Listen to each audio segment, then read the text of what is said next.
My name is Dr. Wanjiru Kamau, and I'm a counseling psychologist. More importantly, I am a mother of 4 and a grandmother of 8, and many more in my clan. I believe in multiculturalism, and I call myself a social activist, true. And the whole thing is trying to dispute anything that's unjust. I've been a teacher most of my life and also a counselor, and for the last 40 years, so I do have a lot of experience in these areas. I also like farming. As I showed you, I like organic farming.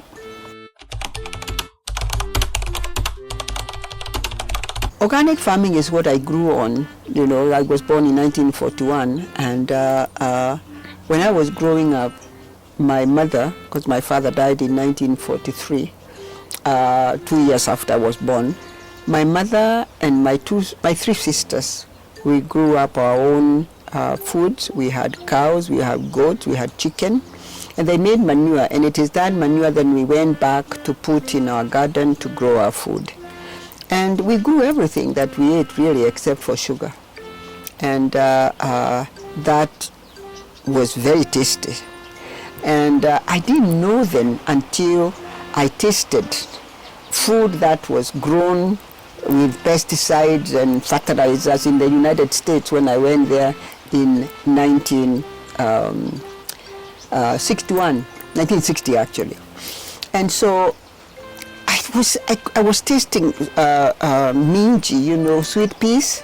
It was very different from what I had grown up knowing. Potatoes too. So it could have been the climate. So I don't want to sound like I didn't, but it just was very different from what I'm used to. I've also in my education learned that organic food is very healthy for one. And all that food that is made in factories and processed food, in tinned food and tinned in tins or even frozen for a long time, it's just very different from what I'd known growing up. And also nutrition-wise, for me, it was very different. I started getting colds and all that. So when I went back, like even when I was in the US, I was growing dania and a few potatoes in tins. And that was quite satisfying for me. We grew a lot of vegetables, and I normally say that we have a way of cooking, because we didn't have a cooker that allows you to cook carrots or potatoes separately. So we put everything in a pot, in a clay pot. And the last time I read, I heard that anything that's made out of clay, particularly good clay, is healthier for you than all these other earthware that we use, you know, that we are told they are earthware. They are no good for you. They are also, you know, so they caught cancer. I once watched Oprah Winfrey in a show where he was showing how some of those materials made into a cooking pot, you know, stainless steel is good for you, but there are other, you know, things I can't remember what they are called. Maybe you remember the ones that are not very, very steady. They are not good for you. So anyway, that clay pot is what we put everything. Maize, which is carbohydrate, and we put beans, lots of beans. We had a variety of beans, and that's what we put together. And then we can put in, we could put in pumpkin leaves, or we can put in arrowroot leaves, and we put in potatoes, whether it was potatoes, you know, or the sweet potatoes, or even English potatoes. What I learned was English potatoes. So we mashed that. Sometimes we could even use bananas. So there was, let me just explain, for these starches, ones you would add to what we call gederi. Gederi is maize and beans. But then when you make mukimo is when you're really mashing everything together. And sometimes you could use arrowroot leaves. Sometimes we could use pumpkin leaves, and I have them all here. And other times we could use bananas, green bananas, and all that was mashed together as a mukimo. And because we didn't have now, that is what is known as primitive food, because it's all mashed up together. Whereas the other one, that you have a carrot there, you have a maize there, you have one, you put it all like that, is supposed to make you feel civilized. So I grew up eating mukimo, and it made me strong. I don't think I'm a weak person even now.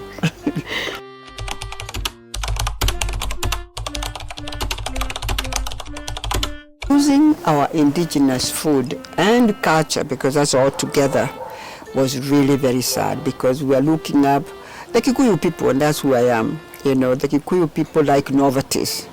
So the minute people started calling you, even let's even start with a name, you know, you have your name, my name is Wanjiru, but after 1 year, my parents changed me into Josephine.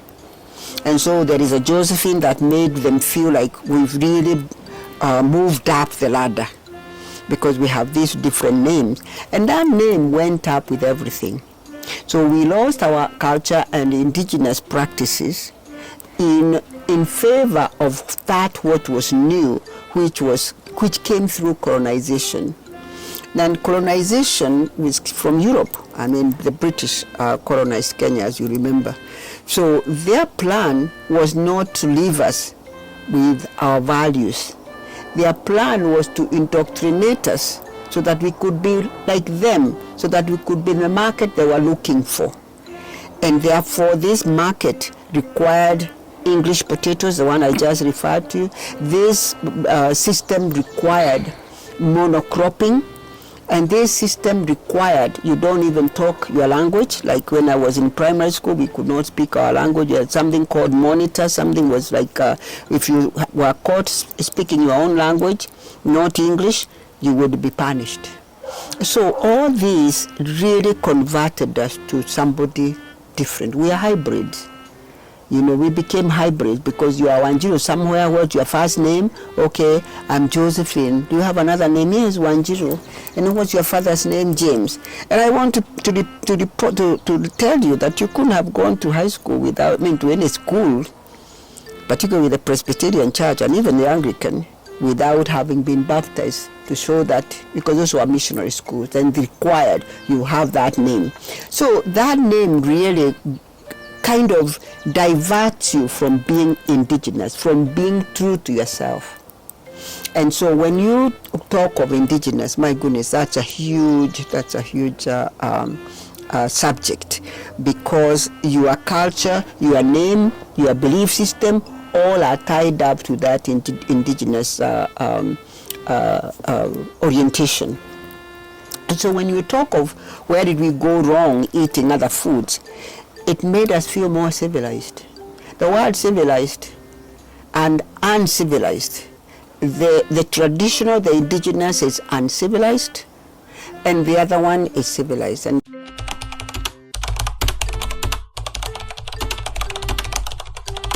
we washed our hands. And even if we didn't wash our hands, look, that was our germs. Our germs then did not even affect us. So we ate together, like at home, like my sisters and I. We all ate together from the same calabash, and we ate with our hands. So our hands, you're talking of this improving your senses. It's true, it does. You know, and so you're eating with your hands. We could, sometimes from the mukimo, we had a piece of wood that would cut so that it could help you to have the portion that you wanted. But we ate together, which I think is a great thing. We ate together, my three sisters, and if we had guests, because in the traditional Kikuyu ways, the more guests you had, the better to share your food with. So there was a lot of sharing of this food. And as we are eating it, little children here, we are being told stories by our grandmother, or another, local person that we know, or a mother, or telling us whatever that way it used to be. So we ate with our fingers. And we ate, I think you had asked me earlier on what we had for breakfast. Leftovers from what we ate last night, that's what we had for breakfast. There was no eggs, to eat, that many eggs. You ate. If you had cassava, that's what you had. In my home, my mother would not allow us to have tea. No tea for children until I was 14. And that's happened to us, but not other people also, because tea was also another food for civilized people. Okay, there's, the primitive people had uji, that gruel, that whatever is pounded or cooked, is fermented, and that's what everybody had. We would have doma, which is arrowroot. We could have also the mokimo that we had last night, and we could have with the porridge. And that porridge was either millet, there is also sorghum, there was also very rarely later on when the maize started being ground, because it was not ground when I was growing up actually, we just started and it was all ground together with the fiber and everything. So that is how we ate, which was like, there was not like giving you this and coming for seconds. They gave us when we finished together. They would replenish and we ate, replenish and we ate. And it really, it's something that I remember with a lot of nostalgia.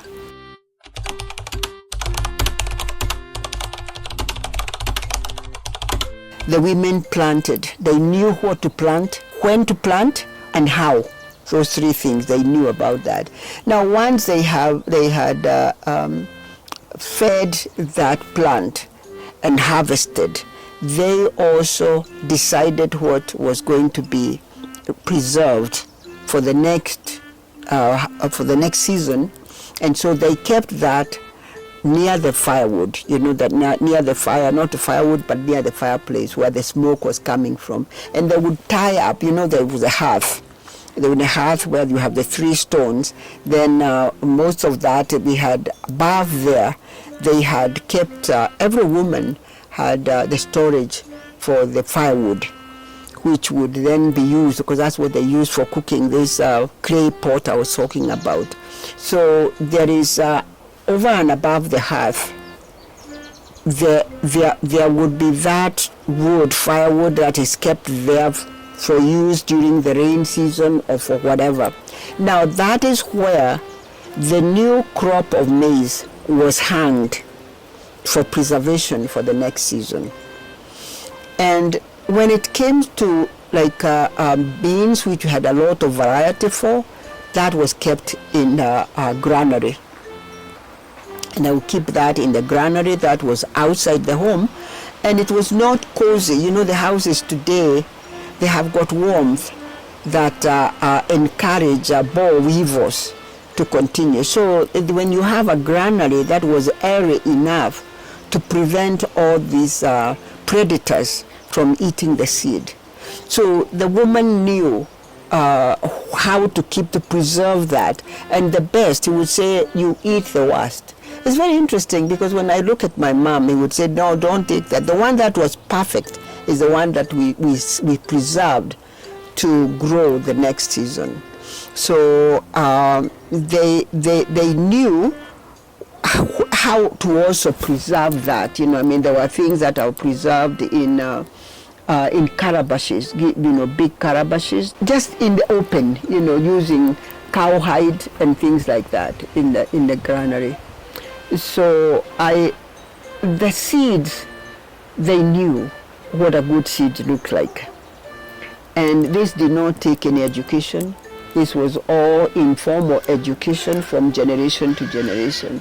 This is how you grow potatoes, this is how you grow beans, this type of bean, this is how you grow these bananas, this is how you grow the yams, and this is how they are also prepared.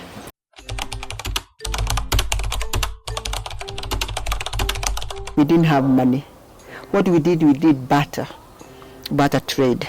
And whatever it is that this group did not have, the other group had. And there was nothing like selling food. It's like people just enjoyed sharing. Food was like to be given for people for their health.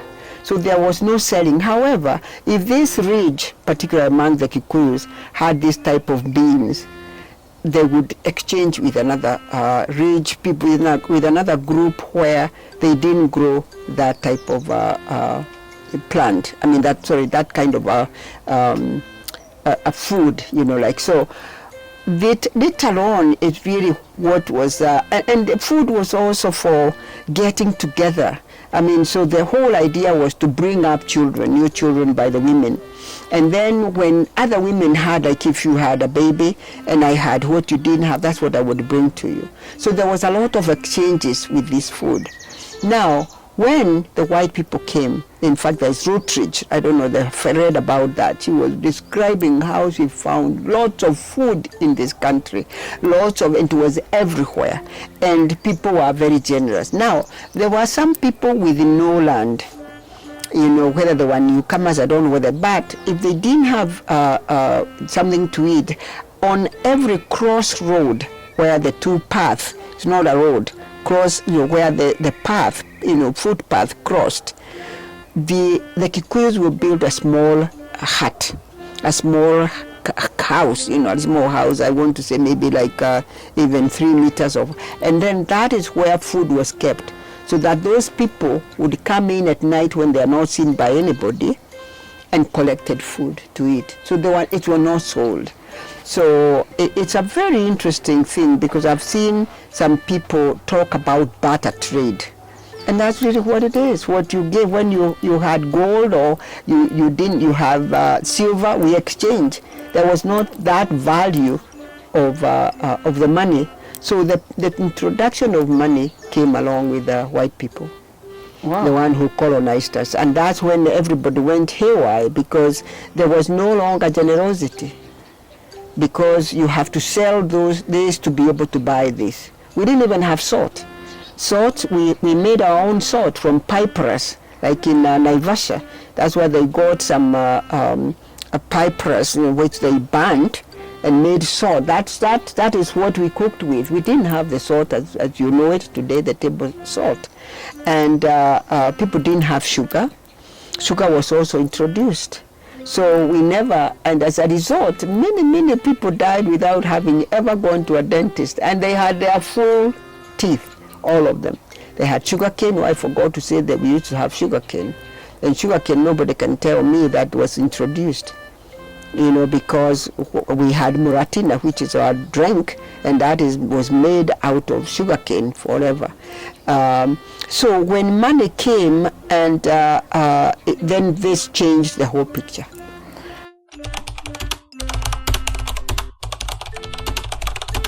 There's something I really admire about our traditions.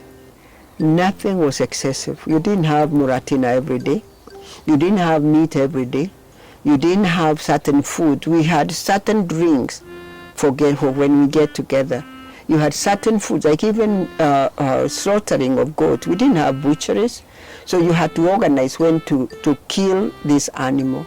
And because you can't finish it, you invited other people to come. Drinking the alcohol was made like when people have had children, to celebrate that and to thank God for. And then when people, there was circumcision, there had to be a reason to make that drink. So alcohol was not an everyday thing, and it would be made for 3 days. So people did not drink every day. You drink because it was an occasional thing. And so this drinking, again, drinking every day with the money, this money thing, you have to really look at it very, very differently from the word primitive to civilized. The civilized lot came up with bottles of how to make beer and how to sell it, muratina no more, or whatever it is that they made, and therefore the whole introduction of money came along with which I call civilization. And this civilization is for whoever can afford, and it doesn't have limits. You can drink every day.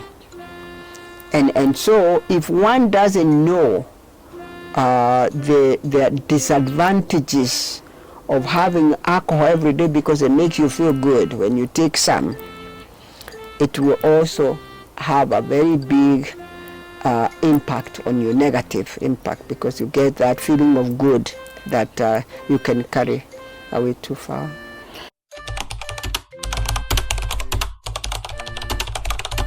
When I grew up, in fact, if I didn't have my hair here, I left some. If I cut it all flat, you would see a very big deep line there of water, because we used to draw water from the rivers, and the water was very clean. And we use, I guess, maybe with some variety, because cleanliness, we washed our clothes there as well. So, but the water was flowing, so it looked good. We didn't boil it, but it still was clean. But nowadays, there's so much chemicals going around that it is also interfering with the cleanliness of our rivers. I don't think anybody could claim we have any clean river anywhere. So, and again, also the population has doubled, and I don't know whether mothers are teaching their children how to keep the river. We no longer like this river, like we used to do, because we depended on it. So the value system of the river, I don't think anybody would, the modern generation don't really, like it as much. Now it is because they have water coming, the tap water, in the flowing water in the homes. It kind of thinking of a river is like, oh, that is for the fish. There is really not much connection with where the river, the water is coming from, the one that comes from our that draws in our kitchens or in the bathroom.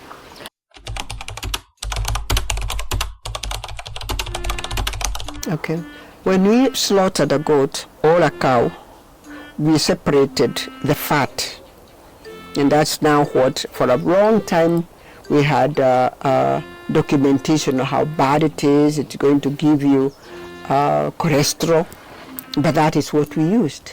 But again, there was everything among the traditional people anywhere, not just here, not just the Kikuyus. They never really did, they were not, their lives were not exaggerated. When you used fat, because that's really what it is, animal fat, that's what we used, animal fat, you didn't put too much. These days, it's the more you put, the tastier the food, and it's all advertised. So you are conditioned to believe that the more fat you put in your vegetables or in whatever thing you have, the better. So somebody very clever decided, you know what? Now that somebody is saying cholesterol, this fat has got, the animal fat will cause cholesterol, we will show them that we'll give them an alternative. And that is how vegetable oil was started. And I heard a doctor just say, have you ever seen where they are making those oils, a truck of vegetables being driven there so that they can make this oil they are telling you is vegetable? And the answer is no. So we have to ask ourselves, what do they use? Which vegetable? Is it cabbage? Is it spinach? Is it terere?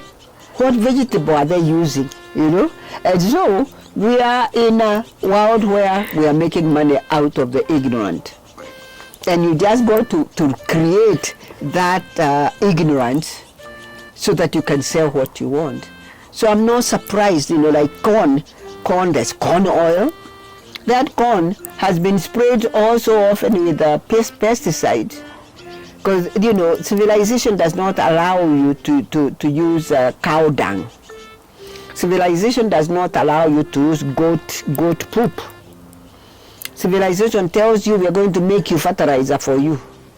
So we will even bring you fertilizer to where we are. So all that synthetic stuff, and I call it synthetic for lack of a better word to describe it, because if somebody is telling us we are making vegetable oils, and you go where the vegetable oil is being made, it is called corn. I mean, from the last time I checked, corn is not vegetable. And so we need to really be critical and just say, what is this you are bringing us? Then when people import, like the other day there was an importation of oil here, and then it was good, it was to save us money, because we are starving and everybody feels sorry for the Africans. Then all of a sudden, KEB said it was no good, and then after a while it was sanitized for us to consume. Now, how do you sanitize that kind of a thing? So anyway, we have now a scarcity of even olive oil. And I was reading in Europe, they can't even find it in the shelves. Okay, because it's been really publicized, this is the best, this is the best. And for the longest time, I listened to a Jamaican scientist talk and say, you know, coconut oil is one of the best. But because it comes from the south, it never gets as much publicity as the olive oil. So there is a lot of racism in all these things we talk about. Earlier on, you and I were talking about castor oil. Castor oil is what the Mukikuyu used for everything, for massage, for any illnesses. They knew very well that it was an anti-inflammatory mafuta. Now, for the civilized people, they use it to fly planes. Okay, it's the best. That's what they use to fly the plane. So but we don't want to. You have to give you permission to grow that. So I think this whole thing of what oil to use. Right now, I'm not using any oil as I cook my vegetables because there's none. But I do know that each vegetable has got oil. You cut everything, put that together in low fire, and you eat it with Himalayan salt, because we no longer can go to Naivasha and make our own salt. So the table salt has been whitened. You talk about white things. It's been whitened. It doesn't have iodine. You can have one saying, oh, iodine was. Well, how come? Why was it taken out? So that they can make money on this side. Whoever is making money, they're making money at the expense of our ignorance.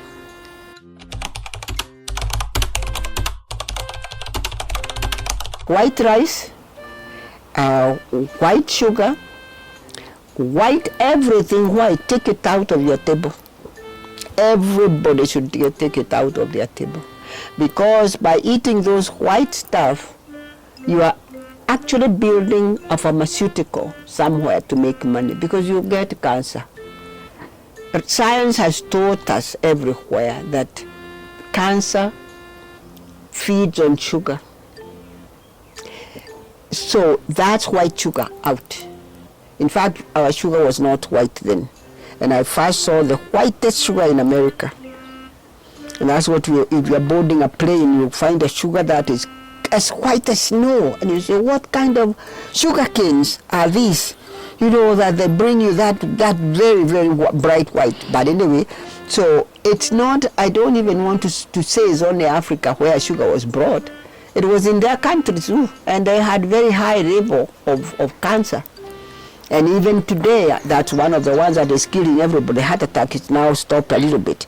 So my thing is the people who want, the capitalists, they have to make money whether we want or not, and they make money of our ignorance. So the white rice, out. Don't eat it. Don't eat all that made to just swallow. You are swallowing nothing, because your body needs fiber. And if you swallow like that, then you have to go for probiotics to allow your bad stuff to come out. Or you go for 2 days without, or 3 days without ever having a bowel movement, because it doesn't, everything is gone. You know, so we really have just got to question what is happening to our foods.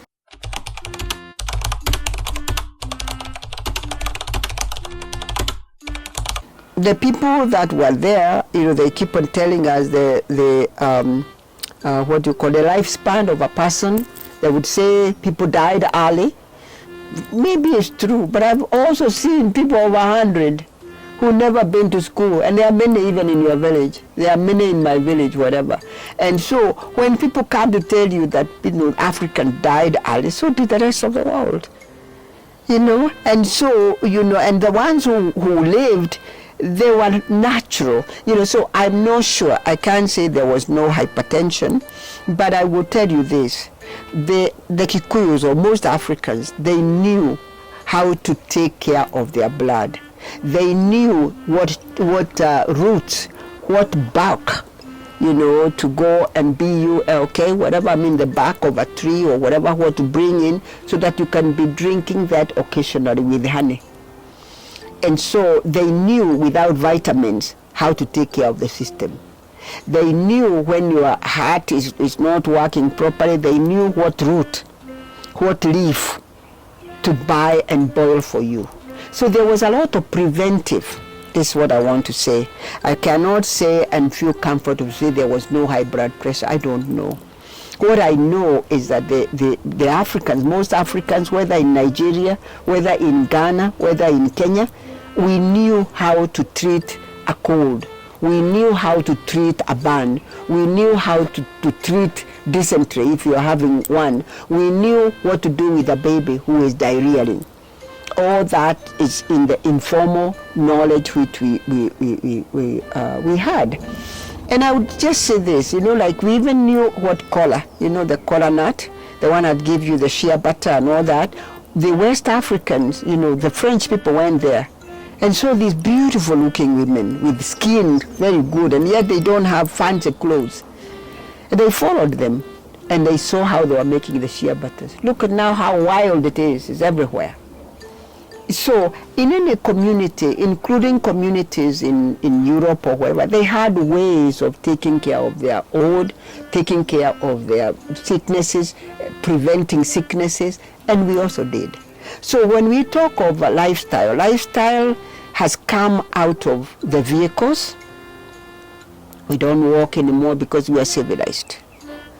We don't eat boiled foods until we meet a doctor who will be inclined in telling you how to reduce the fat in your food. Everybody is pumping in your brains, hey, onions, you put this in the onion, you put this oil, you put this thing, and it will taste better. Question, in New Jersey, they have a whole office that develop tastes. And that taste is put in crisps, it's put in, and you eat. And the more you eat, the more you want, if you even with popcorn, things like that, it's like there's something that makes you wake up and drive to get that, whatever. So with what we are eating now, with the fried food, French fries, we want to eat that doesn't taste as good. So the food that tastes the best, it's also very expensive for your body. Because very soon that oil that I told you is not made from vegetables that you ever know, and that's what you used, is poison to you. That vegetable that you are buying from where you don't even know because you no longer want to dirty your hands to grow those things, it will have an impact on you.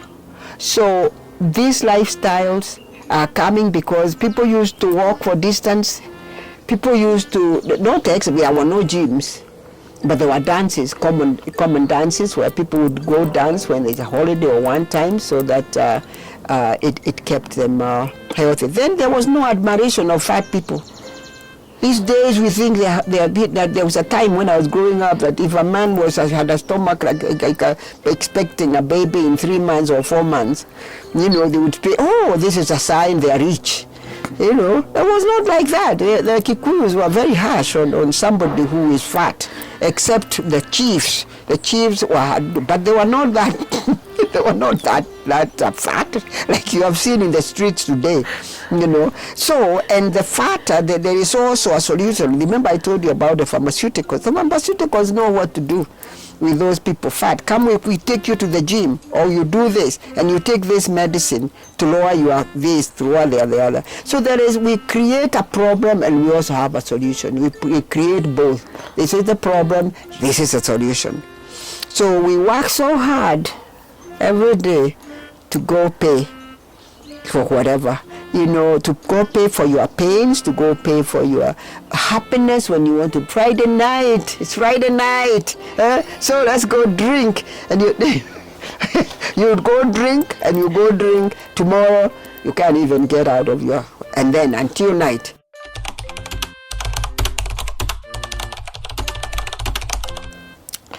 I would like to tell the younger generation to interview their grandmothers, and not necessarily their direct grandmothers. The older people, how was their life? And was there anything, just like you're asking me, how was it as far as you can remember? I don't have all the answers, as you can tell. But another person will have that kind of an answer, just trying to see what was it, and also read, and then, become hybrids. But hybrids who don't just rely on one side. In other words, I want to make the young people critical thinkers. To say, if my grandfather grew up to be 100 and he never left Kenya, he must have been doing something good.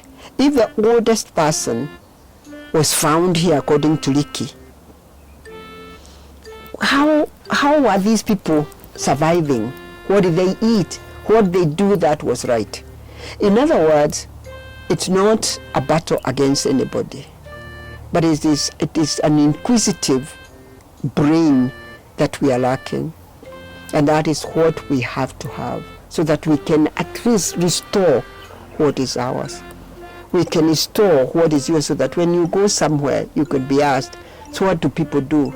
Also, I would like to encourage the use of our own languages. If you are Kikuyu, learn Kikuyu. If you are Luo, learn Luo. If you are a Kalenjin, learn a Kalenjin language. And we also try to see, if you don't have this in this ethnic group, you have it in the other. So we have a lot of learning, rather than going to Europe and across where the climate is different. What they grow there is very different from what we grow here. So that when you visit there, you can go, oh, in Kenya, we have this, and this is how this is used.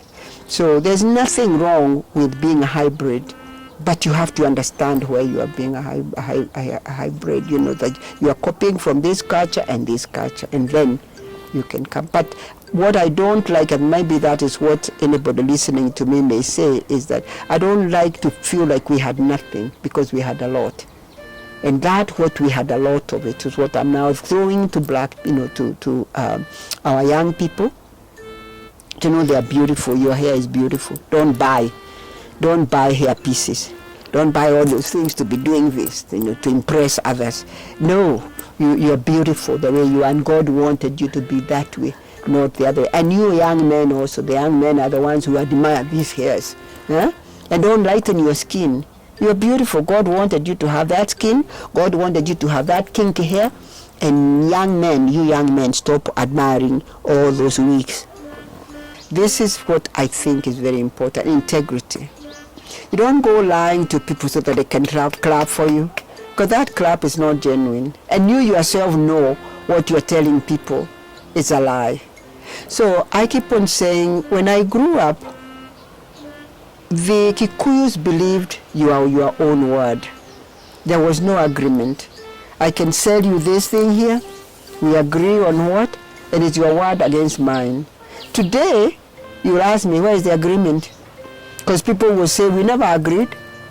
She got my money, I don't know. I never gave her money, or that kind of, she got my money. So the word of really being your word all the time, that phrase is very important to me. And I've tried to have moments where I would have probably been very rich, opportunities like in the 60s, 70s. Opportunities when somebody would come, I'll show you something for free. And I knew that was not for free, because I can see there is some innuendos there. I would say no. And so what I tell people is, be honest to yourself. An African is true to the Creator.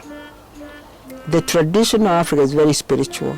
And everything that we did spiritually, we did as Africans and as Kikuyus, and we talk about the Kikuyus, was actually very spiritual.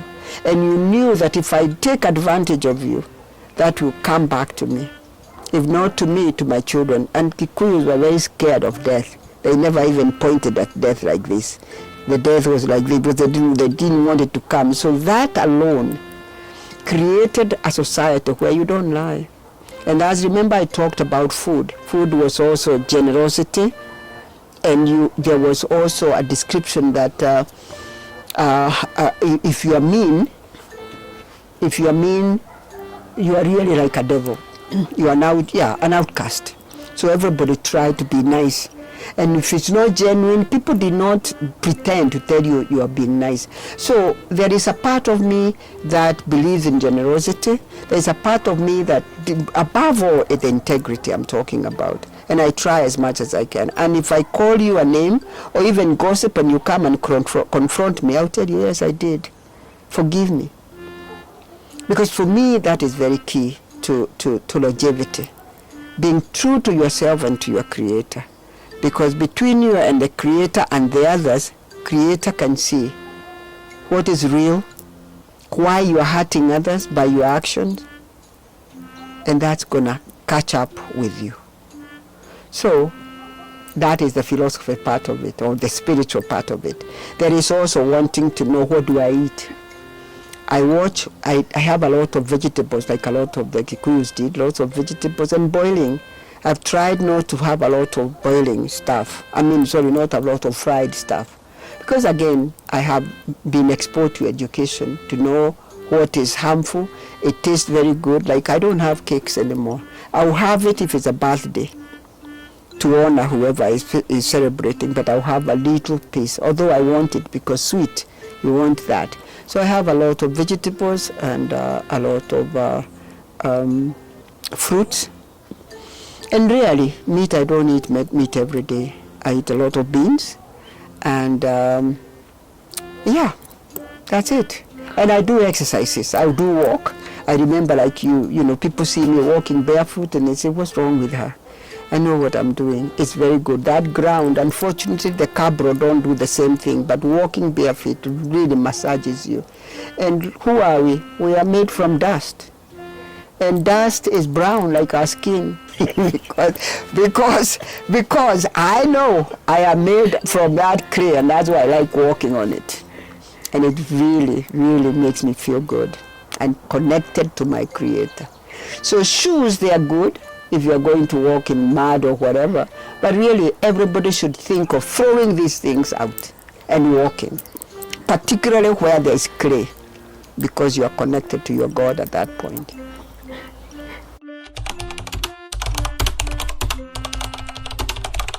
Usually if you were never taught, either by your parent or by your teacher, you don't know. And a lot of things we are learning from school, they don't teach you these things because education system is owned by 3 people in the whole world. And they make sure what they tell you, because the rest is for making money. How would I tell you how to go make money, how to go make the medicine for that blood pressure? I'll make you go to the pharmacy to buy. So the more ignorant you are, hey, the better. And people want to make money. And that is capitalist. You keep people ignorant so that you can exploit them. And the whole thing is not about sharing. Remember when I was telling you, a lot of agrarian societies encourage sharing. Whether it's stories, whether it's life, you tell me, oh, you look very nice. Instead of my saying, oh, thank you. And I'm not telling you what I use, because that's really, again, it's individualism versus socialism. You know, when people are very selfish, they won't tell you what they're eating, they won't tell you what they do, because it makes them the only people, you see? So, but when you share, you don't know, you get it all back, because you are educating somebody. But you see, in this whole world of westernization, individualism is what we teach. What is going to benefit you? Somebody can even tell you how to poison your whole children. They can give you the wrong recipe. That's the difference between the primitive and the civilized. Civilized make money out of you. You are their garden to make money out of, to harvest from. And no matter how much you make, if you think it's in the bank, now we are sending people to India, we are sending them to South Africa or whatever, because you have not taken care of yourself. You are relied on that medicine. And you go back, because you're not supposed to heal. It doesn't. You're just supposed to have a break, because business of pharmaceuticals have got to go on.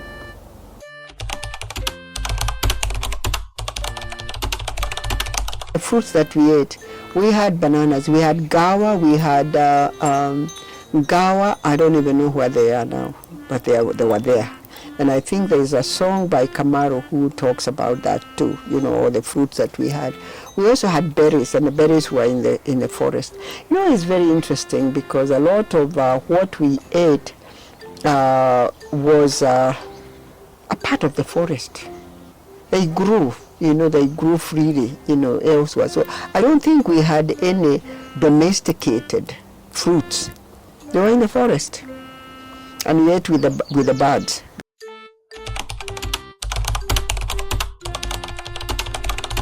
Look right there at the corner, the farthest you can see, and hold it for count for about up to 10. If it doesn't hurt here, you're not doing it well.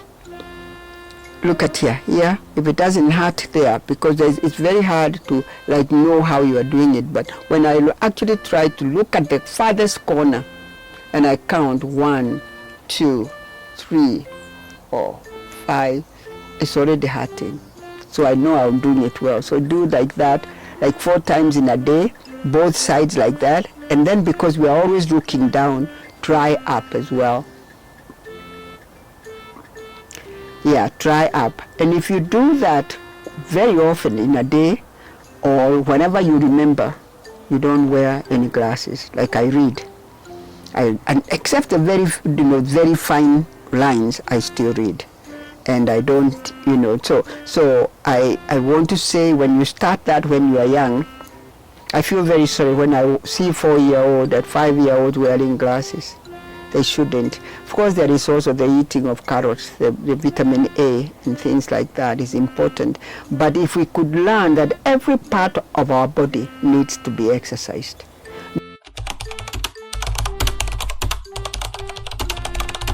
Sit up where you are and you breathe 4 times, and then you hold 7, and then you let out 8. So like this.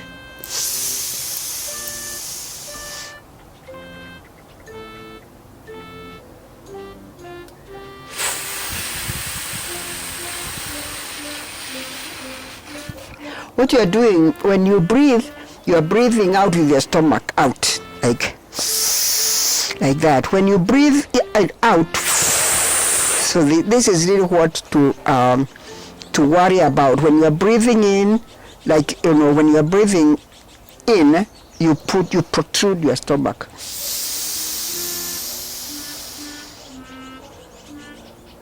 Then you hold, you count 7. Then you let out. And even if you don't do the 4, 7, 8 count, just practice breathing in like this.